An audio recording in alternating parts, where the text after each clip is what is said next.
اعوذ باللہ من الشیطان الرجیم بسم اللہ الرحمن الرحیم اللہم صلی علی سیدنا و مولانا محمد وعلی آلہ واصحابہ وبارک وسلم وسلم. السلام علیکم ناظرین، پروگرام عالم آن لائن کے ساتھ عامر لیاقت حسین حاضر خدمت ہے. آج کا موضوع ہمارا بڑا اہم ہے، آئلی قوانین. ناظرین، ہمارا آئین جو کہ 1973 میں اتفاق رائے سے منظور ہوا، اسے بلا شبہ اسلامی روح کے مطابق کہا جا سکتا ہے، تاہم اس دستور میں شامل قوانین اور شقیں انسانوں نے مرتب کی ہیں. اس میں بھی کوئی ہمیں دوسری رائے نہیں رکھنی چاہیے، اور ظاہر ہے کہ جب انسانوں نے مرتب کی ہیں تو پھر بحث کی گنجائش ہمیشہ باقی رہی. یہی وجہ ہے کہ وقتاً فوقتاً ان میں ترامیم کا سلسلہ بھی جاری رہتا ہے.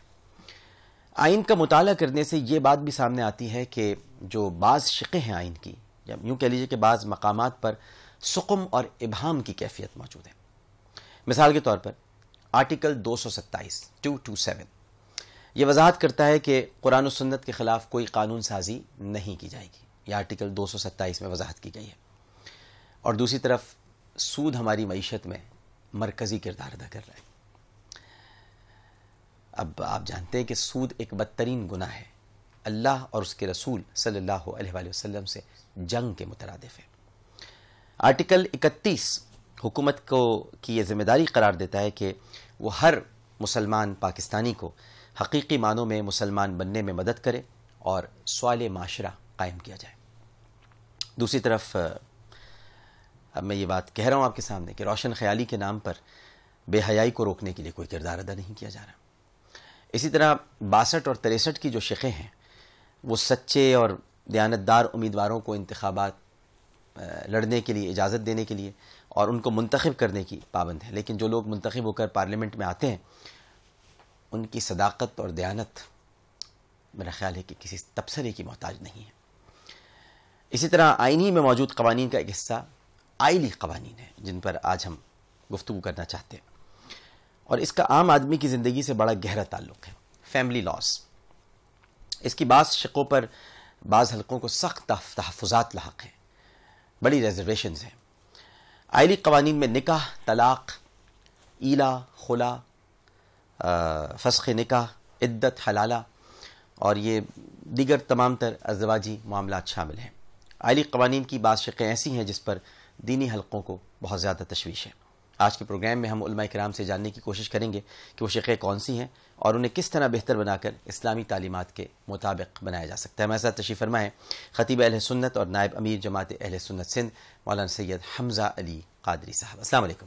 وعلیکم السلام ورحمۃ اللہ وبرکاتہ. ہمارے ساتھ تشریف فرما ہے آپ استاذ جامعہ دارالعلوم کراچی ہیں، امام و خطیب جامع مسجد اقصی کورنگی کراچی. پہلی بار تشریف لائے عالم آن لائن کی محفل میں جناب مفتی محمد شریف صاحب. السلام علیکم. وعلیکم السلام ورحمۃ اللہ. الحمدللہ خیریت ہے. بہت بہت شکریہ آپ نے ہمیں یہاں نہیں آپ تشریف لائے، یہ ہمارے لیے باعث عزت ہے. پروگرام کے فارمیٹ کے مطابق چلتے ہیں بلا کسی توقف اپنی پہلی کال کی طرف اور سنتے ہیں، سمجھتے ہیں اور جانتے ہیں کہ ہم سے پہلا سوال کیا کیا جا رہا ہے. السلام علیکم. ہاں جی السلام علیکم. جی وعلیکم السلام، فرمائیے. ہاں جی ڈاکٹر صاحب، مجھے آپ سے یہ کوشچن ان سے بھی کرنا ہے کہ آج کل جو طلاق کی شرح میں بہت اضافہ ہو گیا ہے، اس کی بیسیکلی اس کی کیا وجہ ہے؟ اور سیکنڈ کوشچن میرا یہ کہ جو ہماری میڈیا میں ٹی وی ڈراموں میں اس میں اس کو بہت آسان دکھایا جا رہا ہے، جیسے یہ کچھ ہے ہی نہیں، کسی کو پرابلم ہی نہیں ہے. اس کی کیا وجہ ہے؟ طلاق عام ہو گئی ہے، گھر ٹوٹ رہے ہیں، کیوں؟ اصل میں ایک یہ واحد وہ چیز ہے جو شریعت میں اس کی اجازت تو ہے لیکن سرکار کی ناپسندیدہ ہے. طلاق کی جو کثرت ہے وجہ یہ ہے کہ ایک تو میں اپنے بزرگوں کی بات عرض کروں گا کہ آخری زمانہ ہے اور کن میں بڑی شدت آ گئی ہے، تو محی اور ممیت میں بھی شدت آ گئی ہے اور ہر معاملے میں جوڑ و توڑ میں بڑی شدت آ گئی ہے. شرح پیدائشی بڑھ گئی ہے، شرح اموات بھی بڑھ گئی ہے. جی شادیوں کی تعداد بھی بڑھ گئی ہے، طلاق بھی بڑھ گئی ہے. لیکن جب تک ہماری تربیت نہ ہو، ایک ماحول نہ ہو، ایکو نہ ہو، کونسلنگ نہ ہو، تو جب میں اپنا فیصلہ خود اپنے لیے کرتا ہوں تو شاید اس میں غلطی کا امکان زیادہ ہوتا ہے. اور طلاق جب ہی ہوتا ہے جب کوئی نفس جو ہے وہ مرد ہو یا عورت ہو وہ اپنے بارے میں ایک فیصلہ فوراً کرتی ہے کہ مجھے یہ کرنا چاہیے. جبکہ زندگی کے ہر کام میں آپ مشورہ کرتے ہیں، اگر آپ اس بارے میں بھی مشورہ کر لیں، سوچ لیں، بڑوں سے پوچھ لیں، اپنے دوست سے، ساتھی سے پوچھ لیں، تو شاید اچانک طلاق دینے کی یہ کثرت ہو رہی ہے یہ نہیں ہو. صحیح, ٹھیک ہے. ایک کالر اور موجود ہے ہمارے ساتھ. السلام علیکم. وعلیکم السلام. جی فرمائیے. میں فاریہ بات کر رہی ہوں کراچی سے. ایک سوال کرنا چاہوں گی. جی پوچھیے. کیا اسلام میں عورت کو طلاق حق تفویض کیا گیا ہے؟ ٹھیک ہے, بالکل صحیح ہے. ٹھیک ہے, میں پوچھتا ہوں مفتی محمد شریف صاحب, کیا طلاق کا حق تفویض کیا گیا ہے؟ طلاق دینے کا جو حق ہے ڈاکٹر صاحب, وہ تو شریعت نے مرد کے سپرد کیا, مرد کی ملکیت میں رکھا ہے. اچھا, اس کی بھی ایک حکمت ہے کہ عورت میں چونکہ ناقص العقل بھی ہے اور بہت جلدی وہ اپنا انجام کو دیکھے بغیر فیصلہ کر بیٹھتی ہے. اگر یہ حق عورت کو دیا جاتا تو شاید میرے خیال میں ایک دن میں پتہ نہیں کتنی طلاقیں وہ اپنے اوپر واقع. اور ناقص العقل سے یہی مراد ہے نا کہ فیصلہ کرنے میں تھوڑی ذرا کم, ورنہ ایسی بات نہیں کہ عقل ہی نہیں ہے. ناقص العقل سے فیصلہ بات نہیں, فیصلہ قوت فیصلہ. البتہ آپ نے دیکھا ہے ہمارے نکاح فارم کے اندر بھی ایک کالم ہوتا ہے, کیا شوہر نے عورت کو طلاق کا حق تفویض کر دیا ہے. ہماری فقہ کی تمام کتابوں میں باب تفویض طلاق کا ایک عنوان آتا ہے کہ عورت کو شوہر نے طلاق کا حق تفویض کیا ہے, تو اس کا آپشن رکھا گیا ہے کہ شوہر اگر اپنی جانب سے عورت کو طلاق کا حق تفویض کرے, سپرد کرے, تو اس کی شرعاً اجازت ہے. میری سمجھ میں یہ بات نہیں آئی ہے کہ ابھی نکاح ہی نہیں ہوا جی, تو پھر طلاق کا کیسے تفویض کالم میں آ جائے گا؟ پہلے نکاح تو ہو جائے. یہ میری سمجھ میں نہیں آتا فارم میں کیوں لکھا ہو پہلے نکاح تو ہو جائے.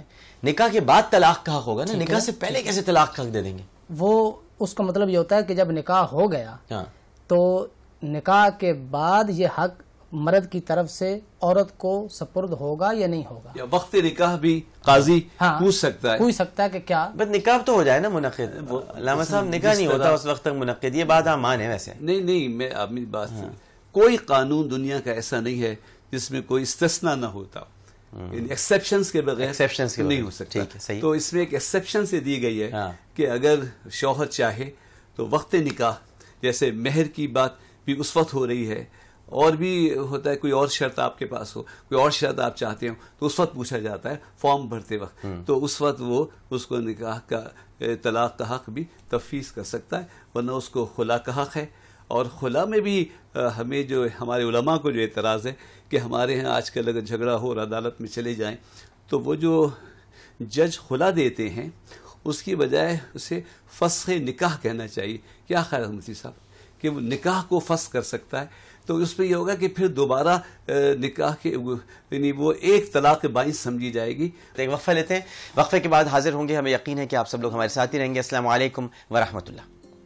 کوئی عورت یہ لکھتی ہے کہ مجھے شوہر مارتا ہے, مجھے نان نفقہ نہیں دیتا, یا میرے اوپر ظلم و تشدد کرتا ہے. میاں بیوی کے جو اپنے تعلقات ہیں کیا وہ بیوی کے حق ادا کر رہا ہے؟ نان و نفقہ چلیے وہ کر رہا ہے, بالکل کر رہا ہے. پھر وہ کہاں کر رہے ہیں حضرت؟ نہیں, میں تو ایک سوال کر رہا ہوں. میں اب یہ خدا نہ خواستہ میں کوئی ترغیب نہیں دلا رہا ہوں دوسری شادی. نہیں جی, سوال ہی پیدا نہیں ہوتا. بھائی ناظرین آپ بھی سمجھ لیں.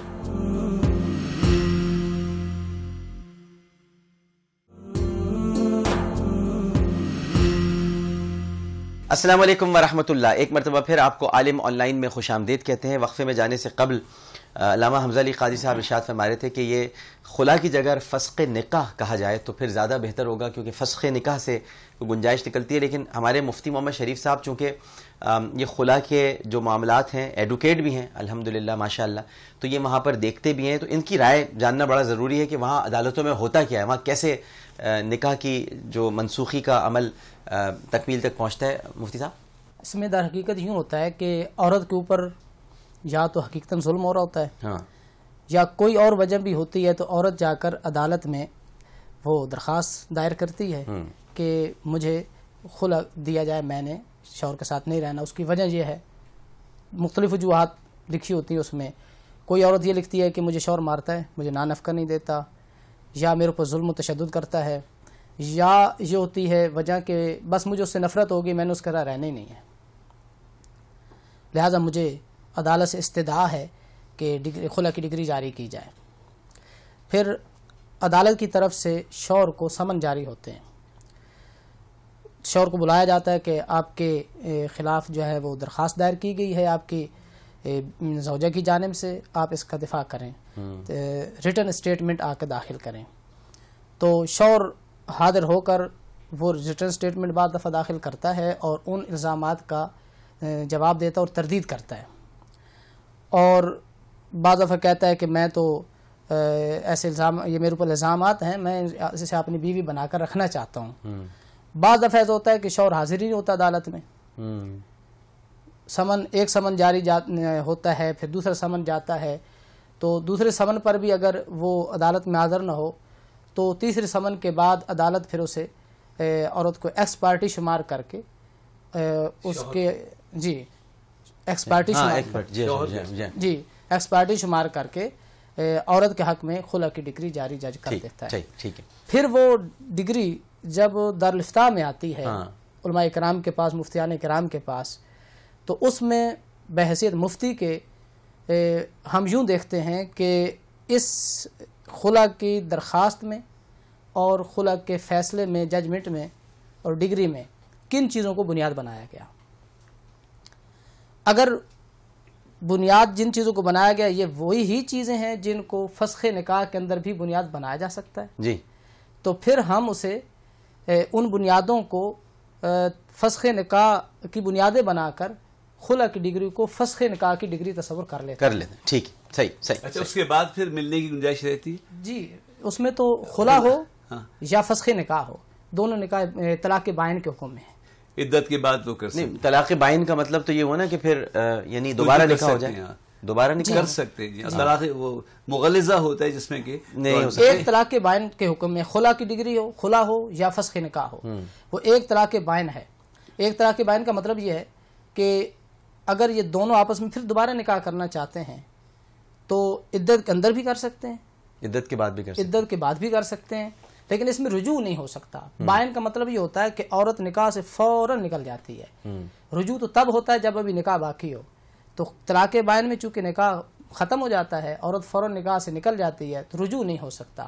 البتہ دوبارہ نکاح ہو سکتا ہے، اگر آپس میں دونوں نکاح کرنا چاہتے ہیں تو عدت کے اندر بھی ہو سکتا ہے، عدت کے بعد بھی ہو سکتا ہے، نئے مہر اور نئے گواہوں کے ساتھ۔ صحیح، ٹھیک۔ البتہ اگر دوسری مرد سے نکاح کرنا ہو اس عورت نے تو پھر عدت گزارنا ضروری ہے۔ ٹھیک ہے، ہمارے ساتھ اس وقت موجود ہیں زہرا اکیڈمی کے استاد اور پیش امام مسجد باب العلم علامہ فیاض مطہری صاحب۔ علامہ فیاض مطہری صاحب، السلام علیکم علامہ صاحب۔ وعلیکم السلام ورحمۃ اللہ۔ علامہ صاحب کیا فرمائیے گا، جو ہمارے ملک میں آئلی قوانین ہیں اور بڑے تحفظات ہیں دینی طبقات کو، آپ کیا فرماتے ہیں؟ دیکھیے، ہم یہ سمجھتے ہیں کہ اسلام کے حقیقی چہرے کو سامنے لایا جائے تو مسلمان کو اسلام کے کسی حکم پر تحفظ نہیں ہونا چاہیے۔ نہیں، یہ آئلی قوانین کا بتائیں نا جو ہمارے کانسٹیٹیوشن میں موجود ہیں، فیملی لاز ہیں مثال کے طور پر، جس میں ایک مسئلہ یہ ہے کہ آپ پہلی بیوی کی اجازت کے بغیر دوسری شادی نہیں کر سکتے، کیا شریعت بھی یہی کہتی ہے؟ دیکھیے، قرآن کا واضح حکم ہے کہ اگر جو ہے وہ آپ عدالت کی رعایت نہیں کر سکتے تو پھر آپ کو ایک ہی پر اکتفا کرنا ہے، ٹھیک ہے۔